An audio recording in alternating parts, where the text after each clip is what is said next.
Thank you for watching My News 26. I'm Paula Jasper. Today we're in Traverse City, and joining me is Raymond Minervini of the Minervini Group, a group that is redeveloping the former Traverse City State Hospital. Thanks for joining me, Raymond. Yeah, great to be here.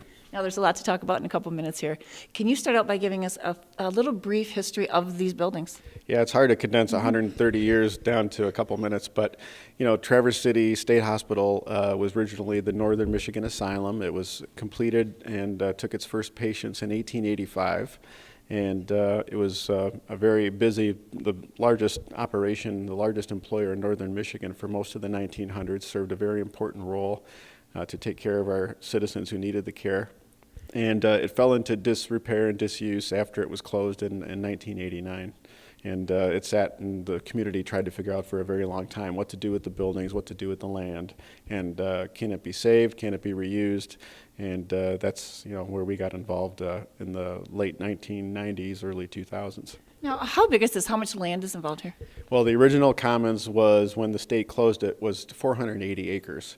And the part that we're on, the part that's called the Village at Grand Traverse Commons today, is 63 acres. And that's the main building 50, the main hospital building that we're in, and plus some of the south cottages and the warehouses and things like that. But the vast majority of the property is actually public parkland. Now, this was a self-contained area, right? Right. So they had their own pig farm, they had a dairy herd, they had farmland with crops, orchards, vineyards. There was a greenhouse for growing flowers and starting plants. It was a very big operation, but it was as self-contained as the state could make it back in those days.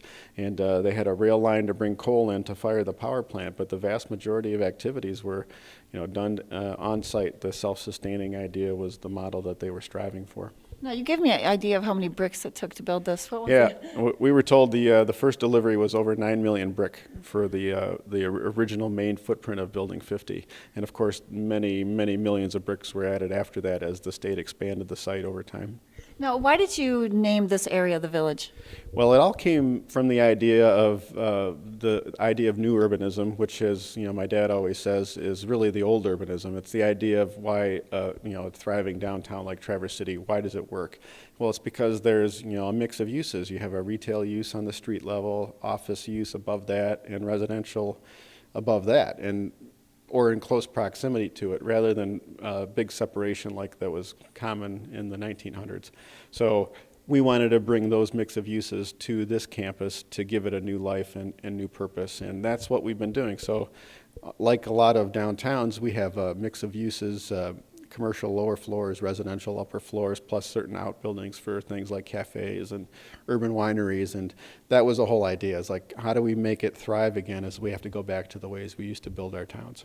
Now, what percentage of the Village has been restored? It's almost 60%, right, in the high 50s. So there's a lot of buildings left yet to do. And I think most of those buildings will be residential uses. We have a great mix of commercial and food and beverage types of uses now, but the vast majority of the remainder will be for residential purposes. Okay, explain this area that we're standing right now. So we're in the former kitchen, which is right below Kirkbride Hall. This was the chapel building, and this was the working kitchen for the state hospital. And we're standing on the original 1885 marble floor.